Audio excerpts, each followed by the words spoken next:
by the Schools Minister Nick Gibb. Good morning to you, Mr. Morning. Gibb. Thank you for joining us this morning. That is a real concern, isn't there? Undoubtedly, it's something you have considered. But how are you going to ensure that there isn't this grade inflation? I think you yourself have said in the past, I think only last year, doing away with all moderations would be misguided and create deep inequalities. There would be grade inflation. It's something you've pointed to previously. Yes, we put in place measures to make sure that the grades awarded are fair and consistent. We took the decision to cancel exams in January because it would have been unfair to proceed with exams this year because of the disruption caused by the pandemic. And the disruption is different for different pupils across the country. So the fairest system this particular year is to have those grades assessed by the teachers. The teachers are people who know their students best. They are professionals. And on top of that, we have quality assurance processes in place at the school level. Every grade will be signed off by the head teacher. And then they're submitted to the exam boards on the 18th of June. And there'll be another quality assurance process by the exam boards, making sure that those processes are fair.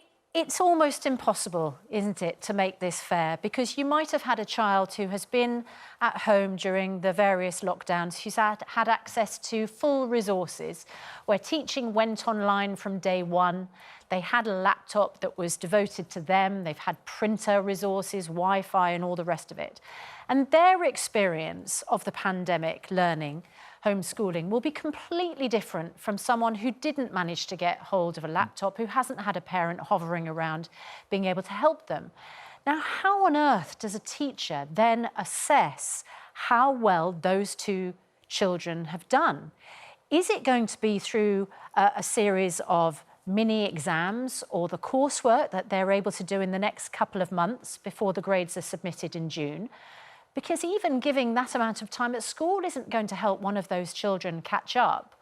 Or is it that the teacher's just going to ignore everything that's happened and think, well, actually, if this pandemic hadn't happened, this is the grade that I would have given these two individuals?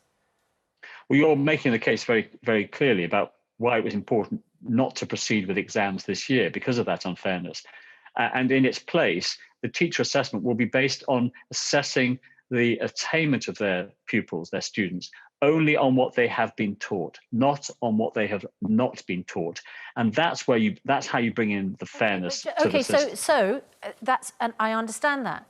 But what if the teacher has taught that material, but one pupil hasn't had access to the resources to learn it? Does that count as a subject that's been taught, a topic that's been taught?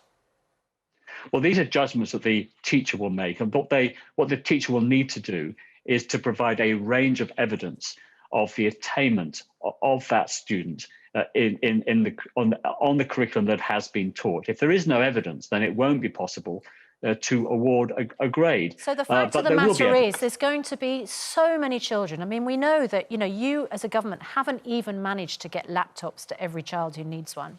There are going to be so many children who have missed out and will feel punished in their assessments because they couldn't get access to the sort of resources that other children got access to. I mean, it is just cementing the divide, isn't it, between the haves and the have-nots?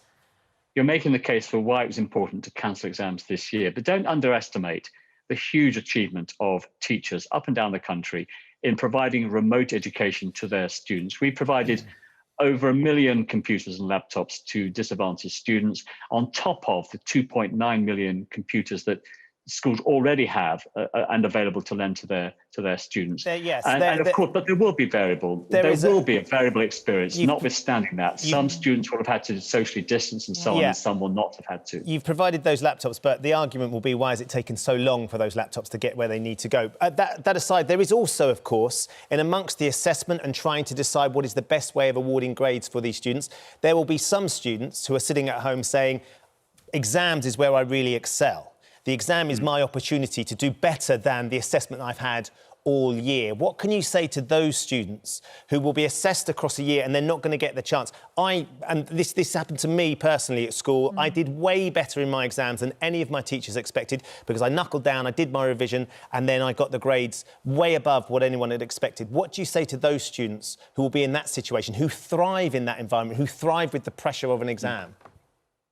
Well, there will have been mocks in some schools where that student can thrive.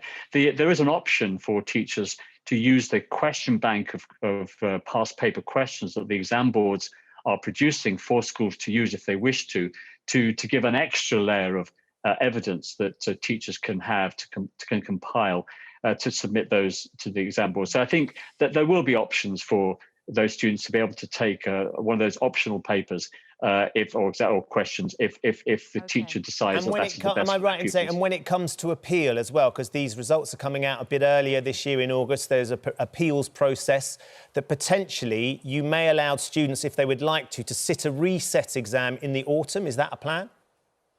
Yes, there is an autumn series as well for those students who really do want to take the exam. But the process is in place. The quality assurance processes at the school and the exam board level, the guidance, the training for teachers is all designed to ensure that we have the fairest system possible. The other thing that will happen is that teachers will tell the students what is the type of evidence that they will be using on which to base the grade. And if for example, a student says, well, I was ill when I sat in the mock in November, I didn't tell you because I didn't think it mattered, but now I can tell you. And all those issues can be resolved before those grades are submitted. Yeah, let's hope so, because I think, you know, for any of us who had A-level GCSE students in the last academic year, I think we can all acknowledge that the algorithm was a total disaster.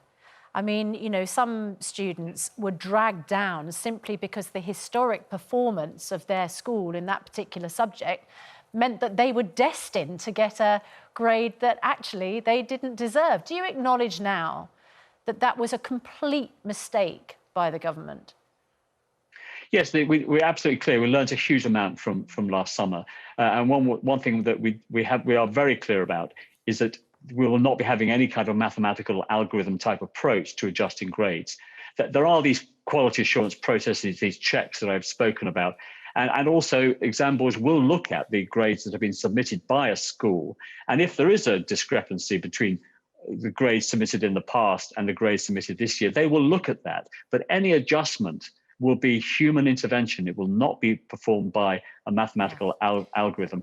Our determination this year is that young people, despite the disruption, can progress onto the next stage of their careers, that they can get their qualifications and move on to college, to university, or to an apprenticeship, notwithstanding what's happened. And on top of that, there's all the funding that we announced yesterday about catch-up, helping young people to catch up from their lost education. Nick Gibb, I was sitting with my 14-year-old. I've got a 14-year-old and a 15-year-old. The 15-year-old should have been sitting his GCSEs this year, but my 14-year-old, who starts them next year, was watching the press conference on Monday and asked me a question about face masks for him and his schoolmates and the teachers, and whether they'll have to wear face masks in classes.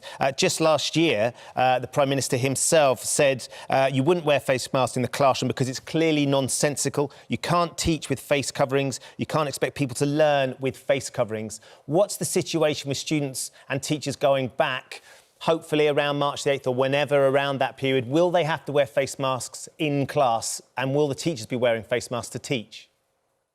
Well, we're recommending very strongly to schools that there should be face masks in the classroom. It's about, particularly when you can't socially distance in that classroom. But even if that's nonsensical, as the Prime Minister says, these boys, and they have been, when they've gone backwards and forwards in Jack's class that he's with, they were in a bubble with them all together. They've been with them the whole time. Why is wearing face masks suddenly important? It's just one more measure to help reduce the risk of transmission in the school, on top of the hygiene, the ventilation, the bubbles, and so on. And this is another measure that's been recommended by our advisors. And I think it is very important that we put these measures in place. On top of that, of course, there's the twice weekly lateral flow device testing. Again, ways of identifying teachers and students who have the virus but who don't have the symptoms. And it's another way of making sure that we are doing everything we can to minimise the risk of transmission. You know, we have this situation. We understand that the science changes and you need to put in all the mitigating factors. But when the Prime Minister is on the record saying you can't teach with face coverings, you can't expect people to learn with face coverings, you must have to acknowledge now, you know, you're overruling the Prime Minister on that.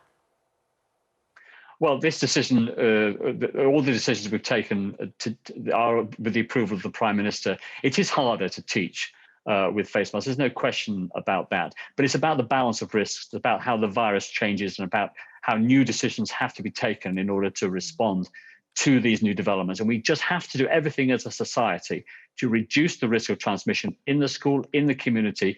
We've got a third of the population vaccinated. It's a marvellous achievement for this country. But there are still high levels of transmission in the community still, and we need to address that. Testing, of course, is one of the things that you're introducing. Are tests that that parents perform at home on their children, are they going to be compulsory? No, they're not. They're not compulsory, but we highly recommend it. It's everybody doing everything we can to identify asymptomatic cases of COVID, helping to reduce the transmission. Yeah. The first 3 tests will be taken in the school. That will show the students how to do it most effectively, and it's the students themselves that will do it at home, with supervision by their parents, and so we can identify those cases, helping to protect their fellow students, protecting their teachers. Yes, no, we understand the reasons behind it, but I think the fact that it's not compulsory is important for people to understand. And finally, summer schools, are they a concrete plan, and will they be compulsory for students who need them? Not compulsory. This is about helping and funding schools, secondary schools, to provide catch up over the summer for those students who need it most. And there's other measures as well. There's the Holiday and Activities Fund as well, getting students out in the summer, engaged in activities. And then on top of that, of course, there's all the money for the National Tutoring Programme. This is one-to-one tuition, small group tuition for those students who've really fallen behind and need that support. It's very effective support.